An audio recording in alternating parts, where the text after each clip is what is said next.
Welcome students. In my first part of the lecture, I talked about the birds, the characteristic features of birds, and I tried to conclude on the feathers. Let me try to talk about the feathers. Feathers are the lightest possible structures found in the animal world and are unique to that of the birds. Feathers are the structures originally came into existence for the purpose of insulation, that is the conservation of body heat, but later on they got modified into the structures that help the birds to fly in the air and refute gravity.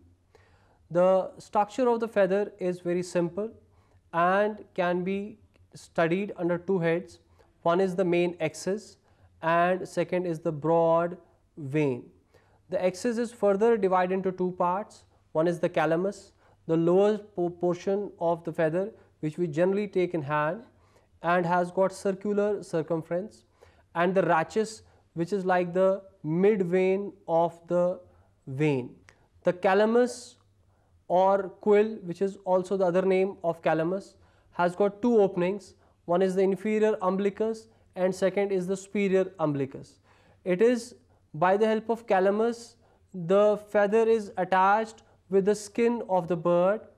The inferior umbilicus allows the blood supply, the veins, the arteries, the nerves for the purpose of sensation, and also the attachment of muscles is with that of the body of the calamus. At the position of the superior umbilicus are present certain loose barbs which are referred to as aftershafts. The rachis which is in the center of the vein is polygonal in outline and has got mid-ventral groove along the length of the body. The vein consists of barbs which branch from the rachis on either side. On the barbs are present barbules on which hook-like structures arise which aid in interlocking mechanism, and because of this interlocking mechanism the birds are able to fly. The birds like kiwi, like ostrich, like cassowary, which are not able to fly, have been found to have barbs without interlocking mechanism. Therefore, this interlocking mechanism is very important for the purpose of flight. What are the different kinds of feathers found among birds? Number one are the quill feathers or flight feathers. Quill feathers or flight feathers are further divided into three types depending upon the position they are present. Number one is the remix or remiges. Remix is the singular of the word remiges. Remix are found on the wings and are referred to as primary feathers for the flight. The identifying feature of this remix is that the vein on either side of the rachis is unequal. It is larger on one side and shorter in breadth on the other side.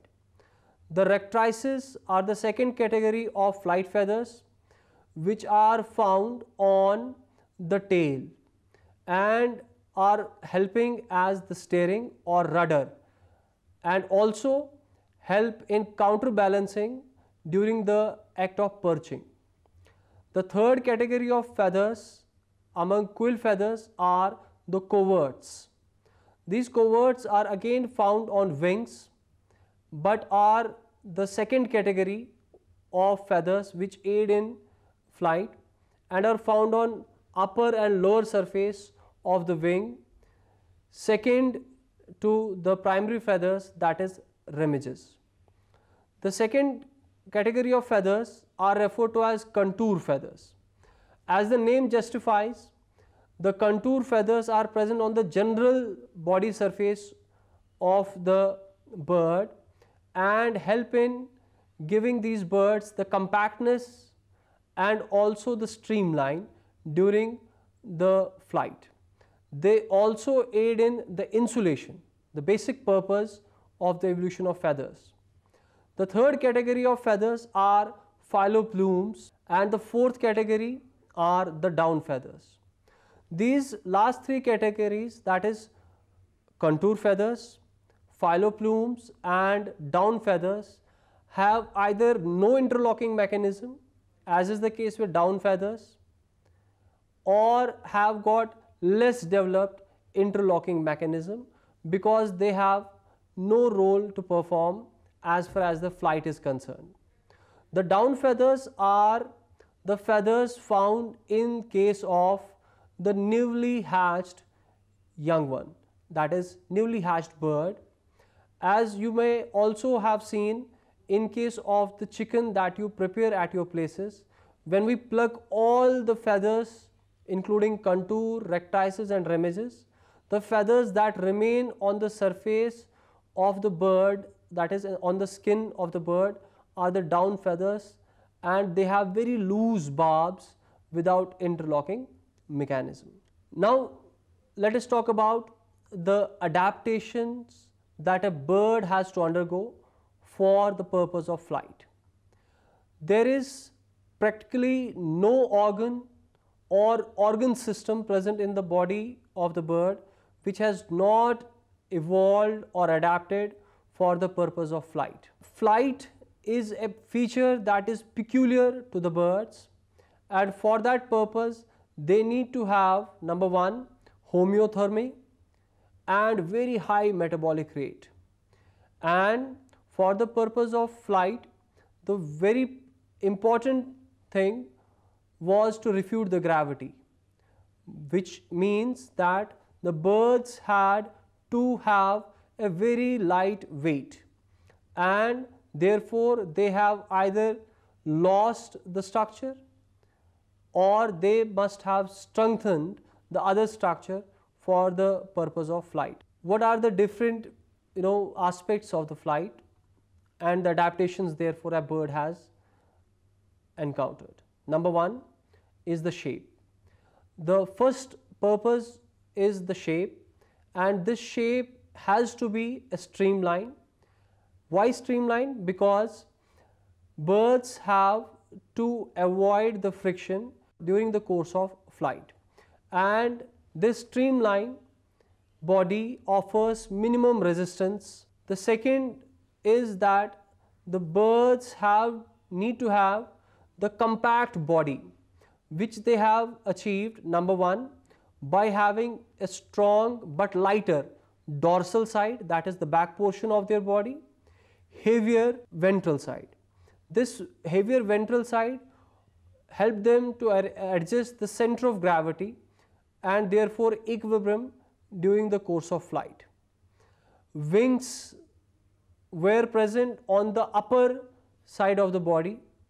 The lungs and the air sacs were also present on the upper side of the body, while as the entire viscera, including the muscles, which are the flight muscles and comprise 1/6 of the total body weight of the bird, are on the dorsal or on the ventral side of the bird, and it is because of these adjustments in the positioning of the body they have a compact body which help them in having a smooth ride in the air.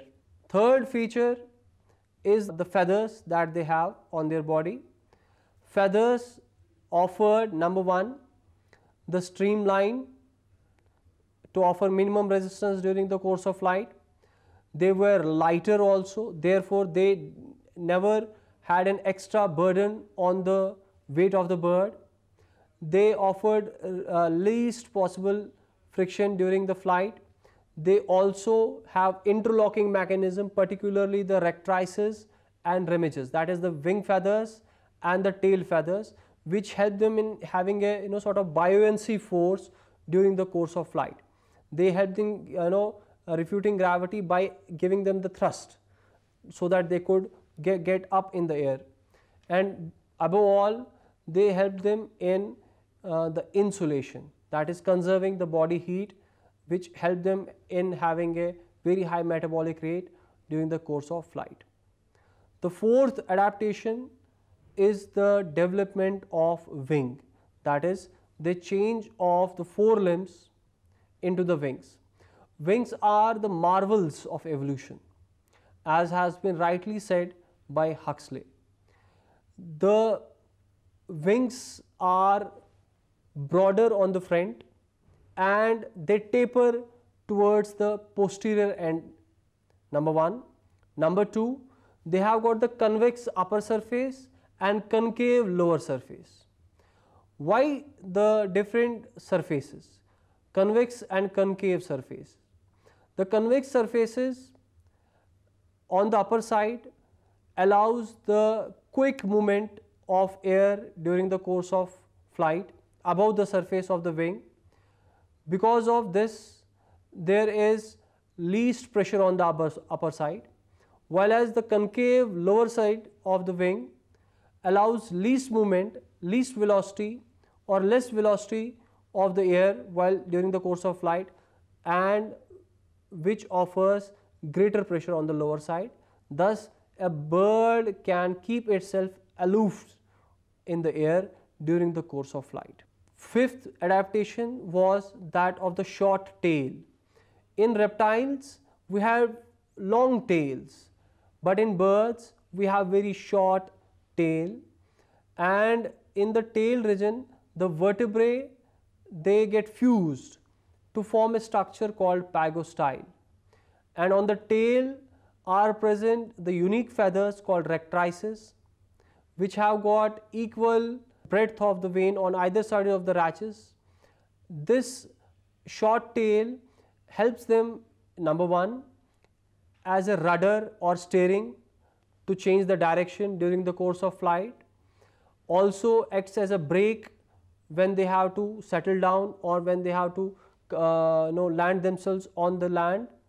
Also, it helps them to counterbalance when they are perching, when they are attached, when they are sitting or sleeping on the branch or wire or any other structure on in the arboreal life. The sixth modification was that of the mobile neck and head. The birds have long necks with heterocoelous vertebrae, which makes their necks quite flexible, and it has been seen that they can move up to 180 degrees their neck, which helps them to, number one, eat, that is pick the grains or whatever they eat, which helps them to preen their feathers, which helps them in offense and defense. In short, this mobile neck counterbalances the absence of forelimbs as the organs of manipulation. Other modifications include bipedal locomotion. Since the forelimbs got modified into wings, they are left with only two legs, that is the hind limbs, which have maneuvered themselves or steered themselves on the forward direction, and they have got very strong pelvic girdles on which the entire weight of their body rests, and they can lay on their hind limbs, which they use for hopping, which they use for walking and other purposes. The integument in the birds is loose, very loose, which allows them to have free movements of the wings during the course of flight.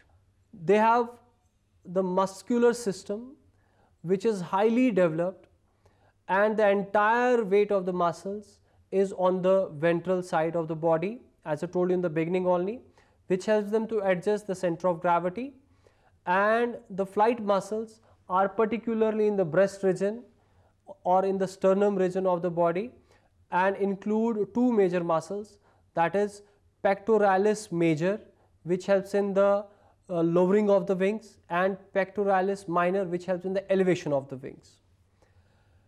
Perching is one of the peculiar features of the birds, and it has been seen that they perch in the arboreal habitats, that is on trees, and during perching they don't have to apply any particular force. Rather the tendons, which are referred to as flexor tendons, they offer an automatic grip over the perch. Thus, they don't have to apply force for gripping the branches or other structures during perching, and they can relax, they can sleep without applying any conscious effort for gripping the branches. The skeleton of the bird, particularly the endoskeleton, has got large amount of modifications for the adaptation of flight. Number one, all the bones of the birds are pneumatic, that is, they have air filled spaces, which does not mean that the bones are very fragile, they are very hard, but they are lighter, they are stronger as compared to the bones of other organisms. Skull is firm and compact. The uncinate processes of the ribs offer compactness. The fulcrum is offered by the fused vertebral column.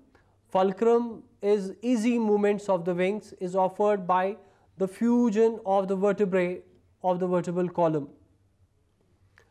The vertebrae of the cervical region, that is neck region, are heterocoelous, which offer easy movements of the necks. The tail bones are, tail vertebrae are fused to form pygostyle like structure, which offers stability during the course of flight. And the synsacrum, that is the vertebrae of the lower back, have fused together to offer attachment to the hind limbs, which is very important because hind limbs get the entire weight of the body and they have to support that. And very important structure in the endoskeleton of the bird is the keel, which is the breastbone. This keel is boat shaped and offers attachment to the muscles of the flight, that is flight muscles, and also supports the entire viscera. The entire viscera, including digestive system, circulatory system, lungs, all other structures are supported by the keel-like structure present in the endoskeleton of the birds. Now, what are the adaptations found in the digestive system?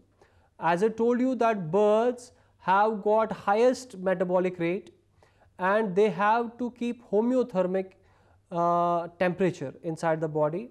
For that, they need to have an efficient digestive system, which consists of the beak, which is used for picking, but it doesn't help in mastication. But it does have the what you call as gizzard, which has got muscular nature, which help in the grinding of the food. It has got also the rectum, last part, which helps in the reabsorption of the digestive food and water. It also doesn't allow the what you call as deposition or what you call as a collection of undigested food in it, so that the weight is added in the body, but it quickly throws out the undigested food along with the nitrogenous wastes.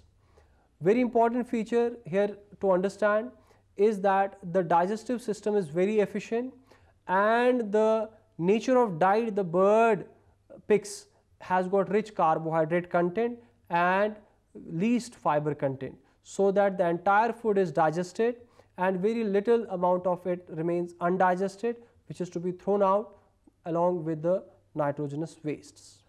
The respiratory system again is very elaborate and offers the maximum utilization of the oxygen they inhale during the flight as well as on land.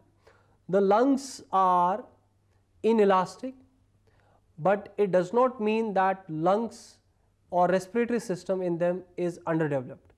Rather, they have got air sacs, and air sacs are actually the diversions of the branchings of the lungs, and these air sacs are present in each spaces that are available in the viscera, and the air that is inhaled passes via the trachea, via the lungs into the air spaces, and these air sacs are having thin membranes and rich blood supply, and they make it possible that entire oxygen content is absorbed in the blood and transported to each and every organ of the body for the maximum oxidation of the foodstuffs, which helps him in maintaining the high metabolic rate. Excretory system has again modified for the flight purpose. The urinary bladder is absent. Absence of urinary bladder means that no urine is to be deposited or stored in the urinary bladder, thus they can avoid the weight that will be otherwise on the body of the bird. The urinogenital system, the female left ovary is not present, only the female right ovary is present in the birds, which is again for the purpose of adaptation to the flight, which therefore is there to have less weight on the body. The brain and sense organs are again modified for the purpose of flight. Brain is highly developed with well developed cerebellum and cerebrum. Cerebrum offers intelligence, offers other peculiar features to the brain of the birds. The olfactory lobes are least developed, but rather they have optic lobes which are very well developed. It is said that the eyes are relatively very large in the head, and the weight of the two eyes is more than that of the head. The cerebellum offers equilibrium to the bird in the course of flight, and the power of accommodation in the eyes is tremendous, because they need to have quick accommodation for the long sight and the near sight during the course of flight. They need to have quick adjustment for the long distance and the short distance when they are in the flight, either to catch the prey or for the landing purpose. So friends, I have tried to talk about the adaptations in the birds for the purpose of flight. I talked about that entire system and entire organs that are present in the body of the bird are modified or have evolved accordingly so that the bird is able to fly, and these organs could offer least resistance for the bird to fly. Thank you very much.